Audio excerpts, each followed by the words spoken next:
I just wasn't being fulfilled. There's gotta be more than this. I was doing great, had a great career, staffs, everything, right? Yeah. And to go into no money, 100% commission, no clue if I'm gonna be able to eat the next day, right? My heart told me go this way.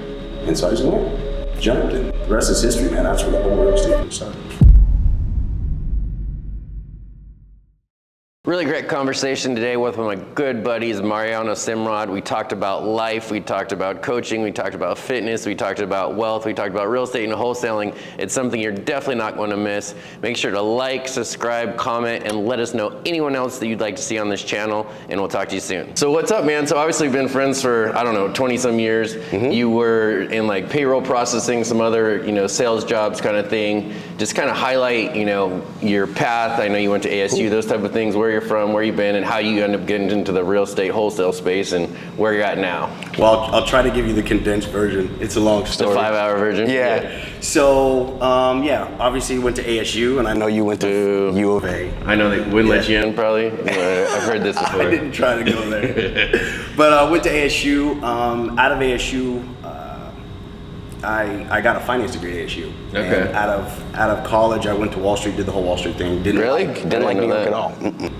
Yeah, I only lasted a year. Yeah. And I was like, the whole the story on when I left New York was a funny story in itself.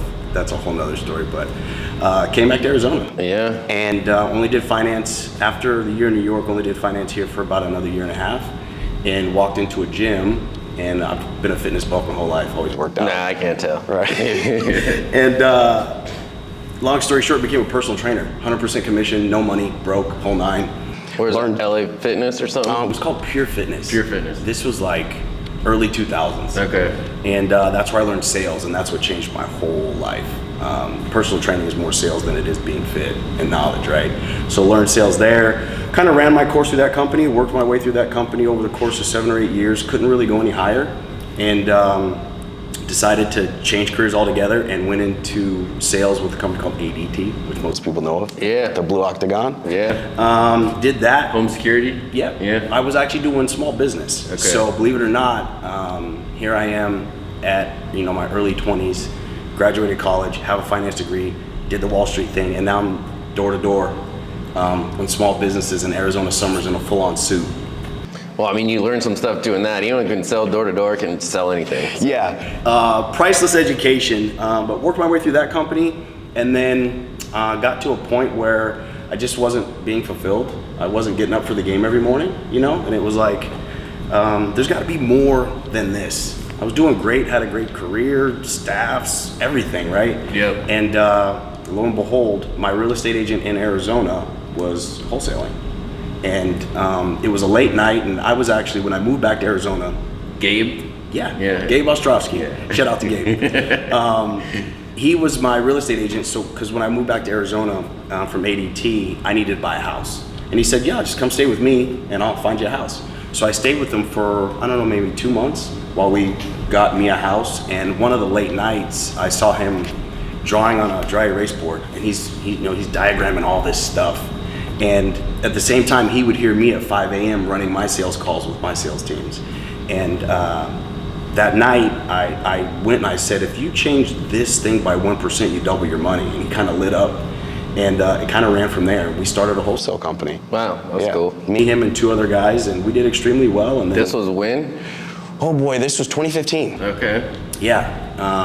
I didn't know anything about real estate. Yeah. Nothing. All I knew was they gave me a number, and it was my job to get the house under that number and then go sell it for this number. That was it.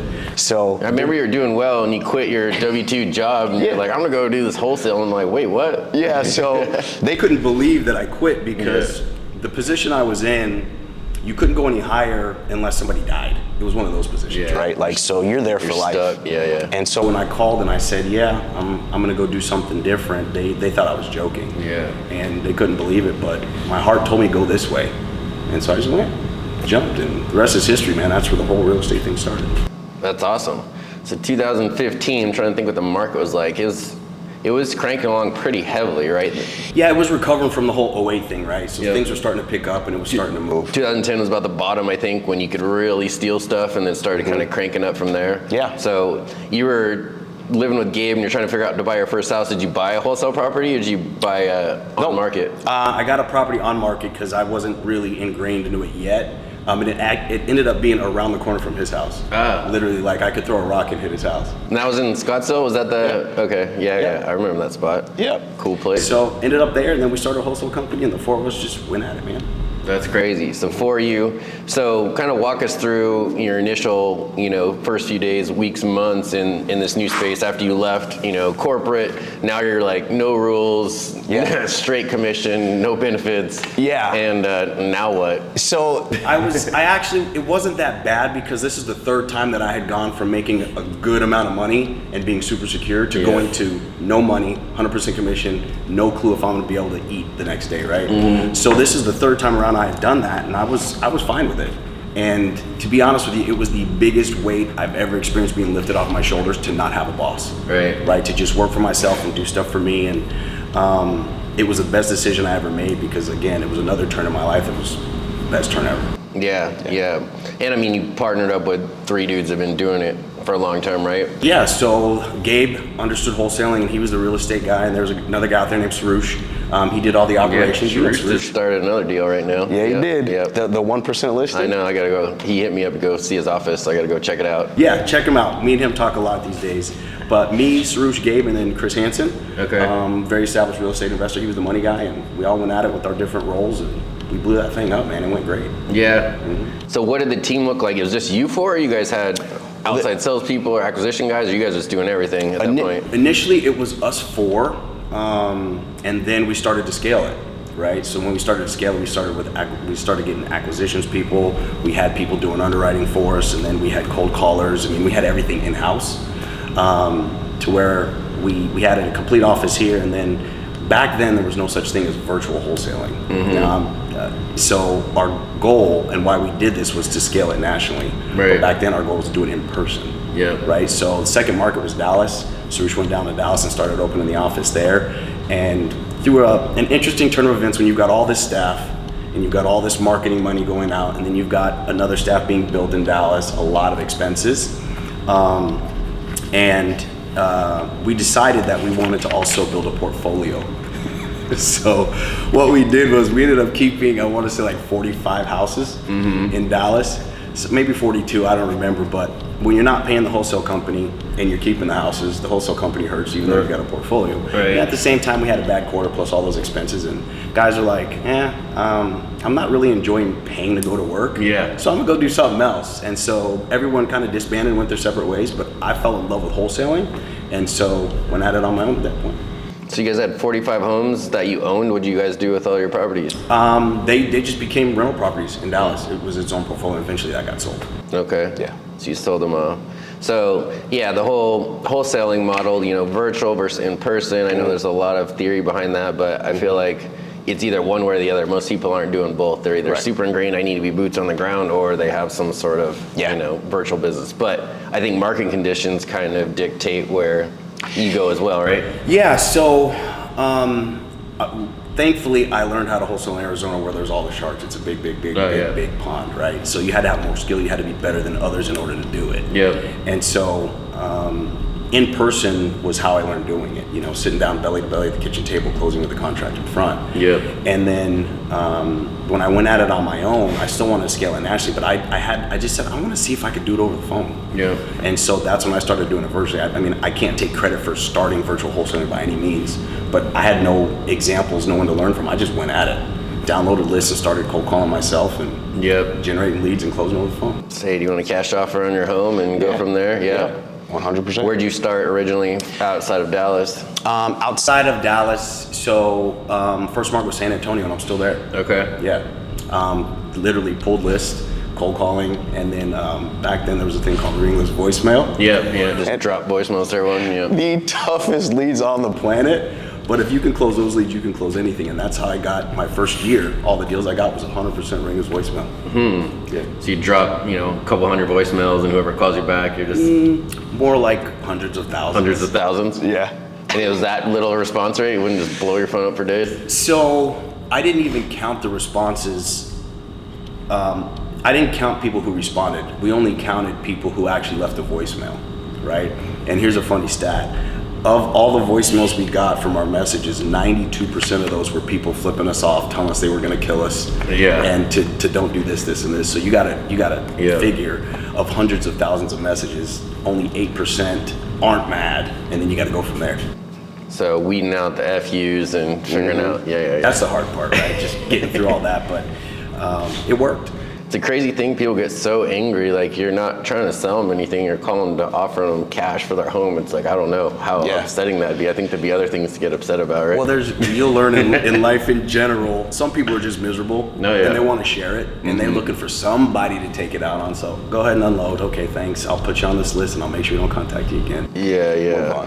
We've had some interesting ones just from mail lead calls. Like, they get so upset. Like, you send them something in the mail and they just go bananas and they'll scream and cuss and leave you all these crazy messages, but they won't ever tell you your address. So it's like, I have no idea who you are or how to stop this for you if you don't want to get our mail. But it's not that intrusive, I wouldn't think. We got pretty good at disarming people and letting them know. We offered, we asked for any other phone numbers they have. We could put them on DNC list. We'll report.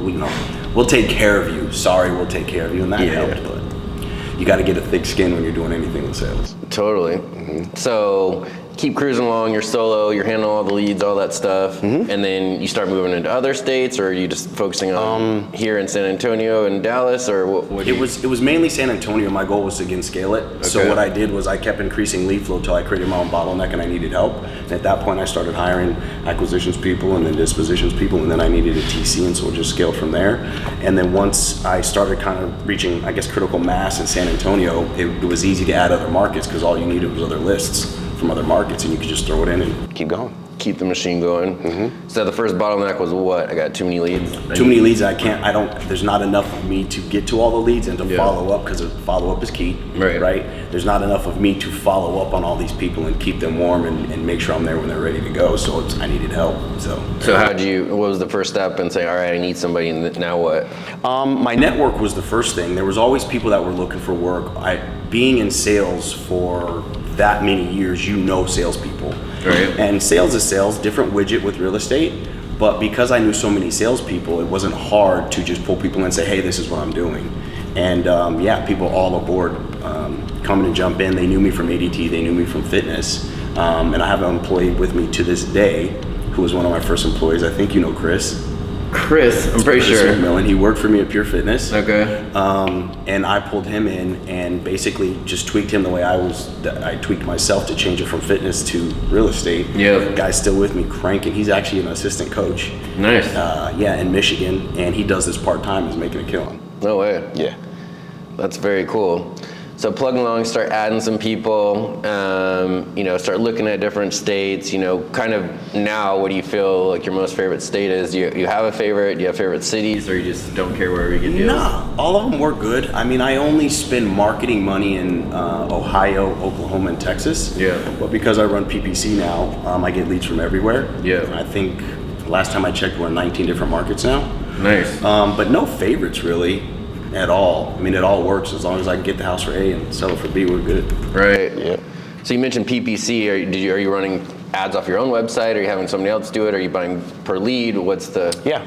So once we were able to build up enough bank account, you can get into more expensive leads and better stuff. So eventually we evolved into 100% PPC. So I do it twofold. I've got my own PPC running and someone managing that, and I also do pay per lead. And so I'm actually always comparing and contrasting the both, and lo and behold, they tie every month, every year. They're exactly the same. Washing in and out, even with like the refunds and all the other stuff you can get on PPL and stuff. Yep. The refunds on PPL is pretty cool. Yeah.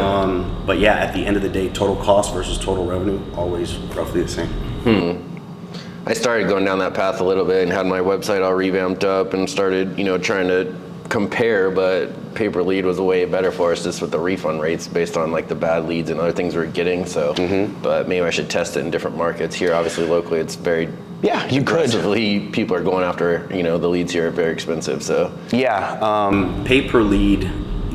the benefit of being able to get a refund is huge. Yeah. Right? Because it's like, I can't do anything with this, give my money back. Yeah. On the flip side, when you're only paying, let's say, $6,000 a month or $10,000 a month for your own people. Only, that's crazy when people are like, you say that. Yeah. Or me, like, oh, my budget's only this, and other people are like Yeah. average Joe agent that's spending $100 a month on their all-in marketing. They can't really understand. Very, kind of very marketing different. spend. Yeah, but setting a set amount and then getting a boatload of leads, even though half of them may be junk. Yeah. It works just as good. Did you ever dabble in mail, or you just went?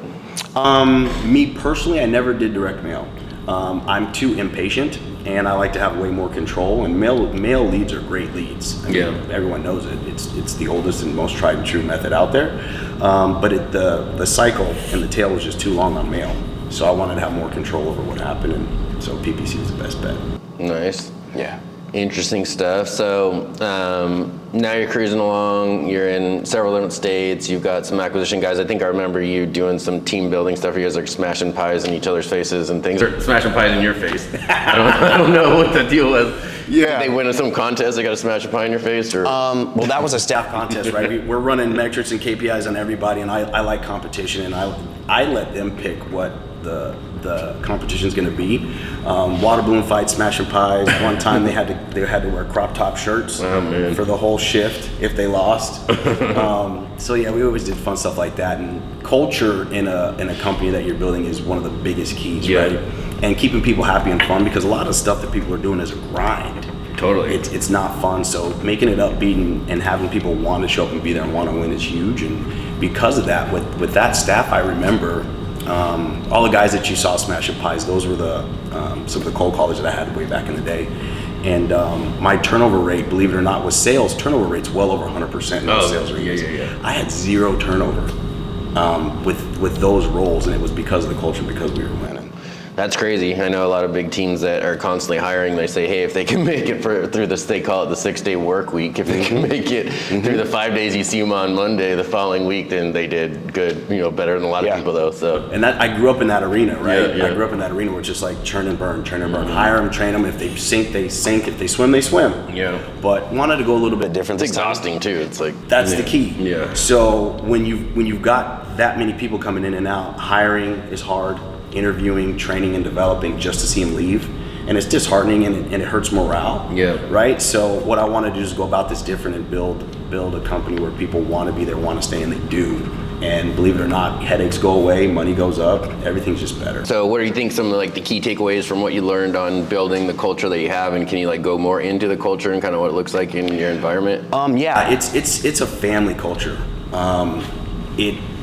There's a level of care and there's a level of closeness that you don't get in a normal business. We know what's going on in each other's personal lives because we care, and it's not because we pry and we ask. It's because everyone shares because we're that close. Share meaning like all over the place. Okay. Oklahoma, guy in Phoenix, Michigan, just all over the place. I've had 2 employees that were local to Phoenix.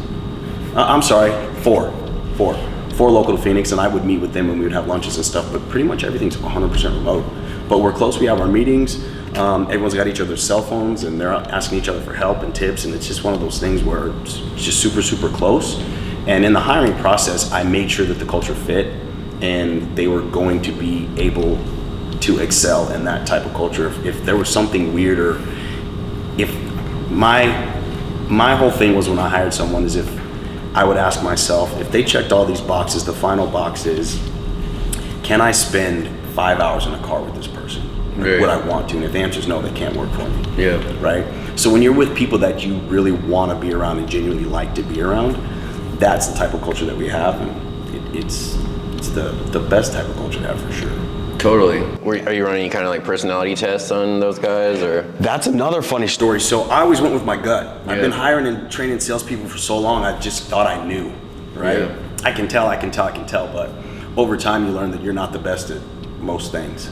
And so now I use a company that does personality tests, and lo and behold, that can tell how good a person's gonna be way better than I can. It's called Team Architects. team architects. Yeah, and they've actually grown the business to where they can do the marketing for you, do the initial interviews, and find the right person for you, put them through the test before they put them in front of you. That's so cool. It takes a lot of the legwork out of it, and they're better than I am at hiring. So they're running ads, interviewing, They're doing everything. putting them If in you front want of them you, to. if you want them to. Yeah, you can pick and choose what you want them to do, and I primarily use them for the personality test.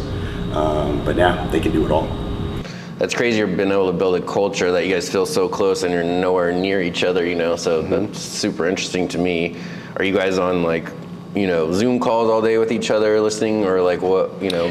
We use Slack. We've got each other's cell phones, group text, and we do Zooms as well. There's regular Zoom meetings, but everyone's so close that everyone's just picking up the phone and texting each other all the time. It's kind of wild. I mean, I don't force that. It just naturally happens. So it's almost like we're next door to each other and just a house away, but obviously thousands of miles. How often you guys see each other in person? Do you do like quarterly meetups or biannual meetups? Hardly ever. To be honest with you, my main guy, he's in Michigan and he's got a full-time job coaching, so he's always busy. And other guys, they're in different states, so it's one of those things where we don't really get the opportunity to be close to each other, Right. Because everyone's super busy. But it doesn't hurt for whatever reason. Totally.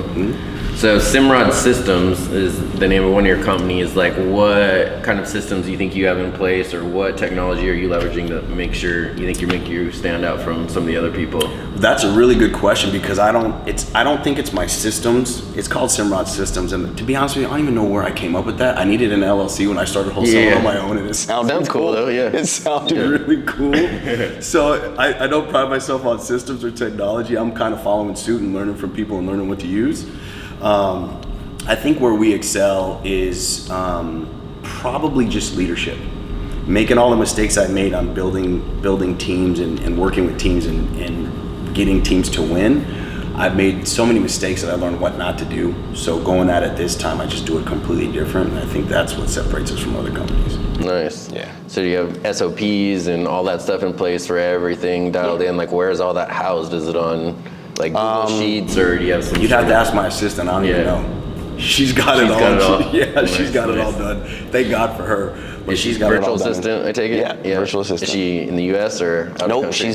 She's in the homeland that I never knew, the Philippines. Yeah. No, I have one there as well. There's a lot of people are using VAs and they're amazing. You know, she's another cool story, man. She came on doing just texting.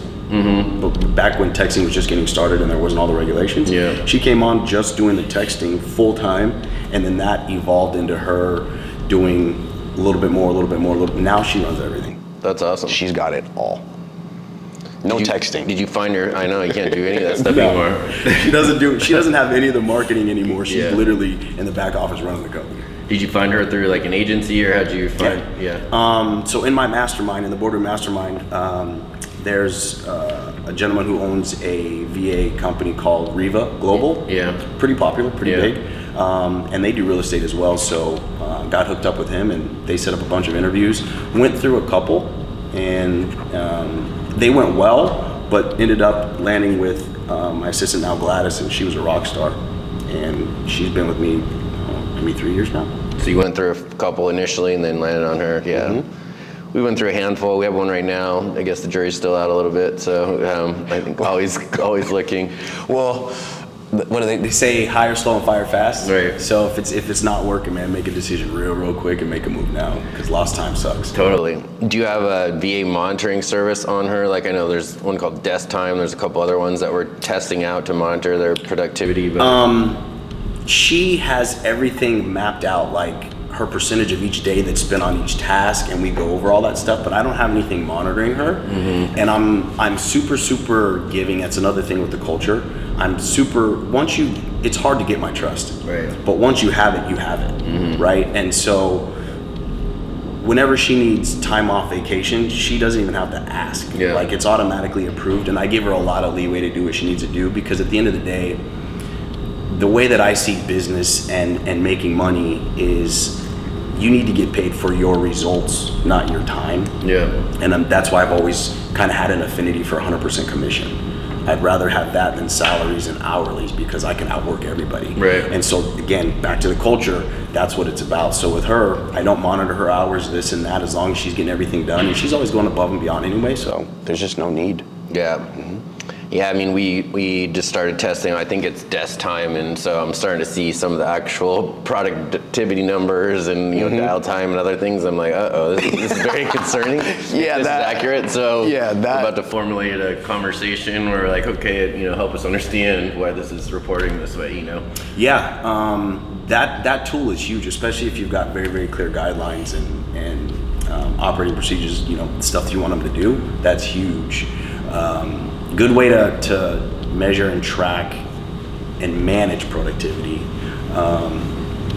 The sooner you can get to a point where the productivity exceeds whatever they're doing with their time, that's when you're winning. Yeah, I mean, my whole thing is if I can justify them by the output and, you know, making money off what they're doing, then I don't care exactly what they're doing all day, but I guess the jury's kind of still out on that. Until they get to that point, it's scrutiny. You got to be in there. I mean, and then you hear stories like some of these VAs have some of the best jobs in the world because they're making $5 an hour from you, but they're working 10 other people, so they're making $50 an hour, and they're rolling around in their BMWs and their gold chains, you know, in the Philippines.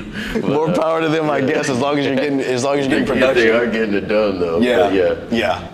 That software can be pretty intense, though. It can like literally snap their screen like every 15 seconds. You can download and watch exactly what they're doing all day. So we haven't gotten that crazy yet, but. You might not want to. You might. I know. I want to see what's going on. You probably don't want to see some of it. So you brought up a few good points. You've mentioned coaching several different times. Like you're talking about coaching. Some of your other guys are doing coaching. I know you're in one of the biggest networking coaching mentorship groups in the country, Boardroom. Yeah. You want to tell us a little bit about Boardroom is, and then what coaching's kind of played in your I guess trip or escalation of your success and how much you believe in it and what you're involved into it at this point now? Yeah, so that could be a whole podcast in itself about Boardroom. Most badass mastermind out there. Yeah. I was actually brought into Boardroom, I want to say 6 years ago, to help them with their sales side, because that was kind of what I was known for, is leading sales teams, right? And that evolved into me being a coach and teaching people how to wholesale for Kent Clothier and them, and then that evolved into me actually becoming a mentor and a coach in the boardroom. So I'm on what's called the board of directors. Nice. And we moderate the rooms. We're the ones on there, up there giving advice and making sure everything runs smoothly, right? And that brought me all the way back to fitness with being a personal trainer, right? And something that's always been pulling on me is being able to help other people and seeing other people pop up, right? I was the manager that I could go buy the new cars and the fancy stuff and it was cool, but when my staff was able to go buy their first house or their first car, like I'm crying, like I'm a big crier, right? Yeah. But that kind of stuff really got to me, and so there's always been a pull to get back to that kind of thing. And so with coaching and mentoring in the boardroom, I started my own Savage Saints coaching company. So I coach and mentor my own people as well. And the cool thing is I've got an extensive background in fitness, and now I've got an extensive background in real estate. So incorporating getting your body right and your mind right to help you excel in real estate is what I'm doing now, and that's my passion. Yeah. Truth be told, I would do it for free, but luckily I can get paid to do it.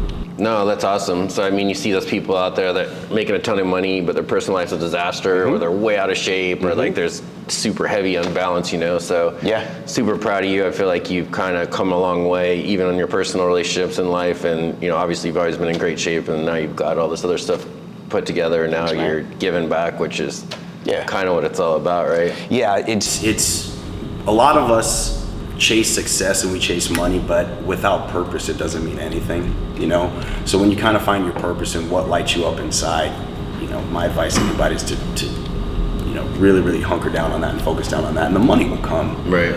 But when you get up every morning excited to meet with your clients instead of dreading them, or excited to work on this with someone versus, I got to deal with this prominent title, it's just a different feeling, man, and it doesn't feel like work at all. Right. Yeah. No, I totally agree. Even though this business is crazy, and there's always those people and days that you don't want to deal with, right? And the most crazy stories. Yeah. So, are you personally getting coached? I don't have a direct coach or mentor. I'm lucky enough being in the boardroom. There's a couple hundred just badasses, right? No, for real. Yeah. Like, what do you think the net worth in that room is? It's well into the billions. Yeah. I won't say any names, but one of our members just sold his company for 100+ mil. Yeah. So there's some big boys in there that know their stuff. And the cool thing about them is you would never know who's doing hundreds of millions versus maybe $1 million. Yeah. Everyone shows up looking like me and Yeah. just silly and having fun, and everyone's giving. Like no one covets anything. Yeah. And it's, oh, you need this, I got a guy. It's that all day, every day, and that's why I love it. Yeah, I mean, you can't pay to put yourself in a room with, that kind of net worth and connections, right? Yeah. A lot of those dudes are in Be Wealthy, my group too. We know a lot of the same people, so I know they totally migrate back and forth and speak highly of each other, so. Yeah, all great people, all love to give, and it's growing pretty fast, which is pretty cool. Right. Yeah. So new year just started. Obviously, we just had a change in a political election for the better. I think there's a lot of good things that are going to happen. I feel like there's this lull waiting period. Like, I don't know if you saw it, but like November, December, I think a lot of people are on the fence still. I'm waiting till after election. But now that it's over, I feel like there's this whole new energy that's kind of like pushed out on everybody in the real estate space and all over the country. And so I'm super excited for 2025. I don't know what your thoughts are on that and what you're most excited about for 2025. I think things are coming back in alignment a little bit, or at least, when people think they're coming back in alignment, they kind of make it happen. Yeah. So with real estate, with most of the stuff I do on the investing side, it doesn't track directly with the retail market. So a lot of the things that people see, the real estate market is doing this doesn't really apply to us. Right. However, there's a trickle-down effect of it, right? So now that things are starting to turn, people are, I don't want to say getting more risky, but willing to get back into the game. And so that's starting to trickle down to us now. What I'm excited about for this year is the ability to increase my reach, be able to touch more people, right? And so that's why I'm really focused on my coaching side, because instead of just running my business and having my employees that I can help make money, I can help people build their own businesses. Right? If they're building their own businesses, they have their own employees. I'm multiplying the amount of reach that I have. So that's what I'm super excited about. How do you plan to increase your reach? I see you're getting way more active on social media, but what other ways? Yeah, you know me. I'm not a huge social media guy, but I'm learning. Now you're doing good, man. You're doing good stuff. I'm getting out of my comfort zone and putting myself out there. But building a brand.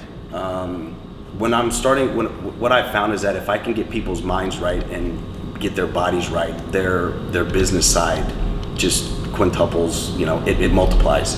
And so really putting myself out there on social media, letting them know the real me, right? Not what I think people want to see, which is what most of us have done in the past. Just putting the real me out there and letting them know how it is. Right. It's attractive, and just by being vulnerable and putting myself out there, I'm getting people reaching out to me constantly, asking for, not necessarily can I pay you to be my coach, but what do you do here? What do you do there? And of course I give. Yeah. And so building the brand and just running with it, right? And if I can have a bunch of people doing what I do, maybe I could teach other people to do it exactly how I do it, and they could start their own coaching. I like it. Yeah. So you're currently actively adding new coaching members into your group? Yeah, so I do it all one-on-one. I give them everything I've got. They've got all my connections, they've got all my energy, they've got all my time. And so I'm selective on who I will actually charge and accept as a coaching client. But I'm going really, really deep on those clients. And as of right now, I want to say 65% of all my clients are coming from referrals. I like it. Yeah. How many are you currently coaching? I will only max out at 10, and I'm currently at 8. Okay. So more than 10 I won't do, because it starts to just weigh too much weight and way too much time, and I can't give them. I never want to be in a scenario where I'm talking to a group of people and giving them standard answers and here's what you should do. Yeah. Every one of my clients is individual with individual challenges, so I'm able to dig deep with them one-on-one, and that's why I don't do big group coaching. And they're all wholesaler? Majority are wholesalers. Some of them are not even in real estate, and what's ended up happening is it's migrated from teach me how to wholesale to just get my head and my body right. Wow. So it's kind of funny that a lot of the clients, the majority of the time is spent on vices, discipline, exercise, nutrition, and all the other stuff too. Yeah, without your mind, your body, and there's not much else to. Yeah, that's a big thing, man. What good's a bunch of commas in your bank account if you're dead? Yeah, no, that's awesome. So 2 more spots left. That's cool. Mm-hmm. Do you guys meet every other week? Every week. Month? Every week? Once a week. Individual, not group at all? Individual, 100% individual. They get a full hour once a week, and I do chunks of 90 days. Wow. I like it. Yeah, man. Well, super cool. Well, this has been really, really interesting and very entertaining. Yeah, man. Super proud of you for all the stuff that Likewise, you're doing. brother. Obviously, we've seen each other go through some cycles in life, and Yeah, We've both been through a lot, man, and we've seen each other grow. I mean, we were just silly kids, Yeah. just going about it, not knowing what we were doing, just like yesterday. Yeah. And now look at you, man. Super proud of you too. I feel like we were a little bit slow learners in the beginning. You know, like it took us a little while to grow up, but Yeah, it I think we happened. were more hard-headed than anything, right? We had to learn the hard way, but getting the bumps and bruises put you out where you at today. For sure. We didn't have YouTube and all the other stuff to learn and train ourselves on like all these other people did, but No, we just had mistakes we could make. yeah, That was it. and some tapes and CDs and those fun things. Yeah. So good stuff. So if someone wants to get involved in your group, someone wants to entertain getting coached by you or just follow you along your way, how do they get a hold of you? Yeah, easiest way to find me or get a hold of me, Probably through Instagram. So it's _Savage Saint. Okay. That's where the majority of the communication comes in. I'm also on Facebook, Mariano Simrod, and I just started a YouTube channel. There you I can't go. believe I'm saying that, but I just started a YouTube channel called The Savage Saints. Nice. Yeah. Nice. Very cool. Well, congrats on all your success. Likewise. And if you guys enjoyed the show, make sure to like, comment, and subscribe. And any of their content or anyone else you want to see on this show, please message us directly, and we're happy to talk to you and answer any questions that you have.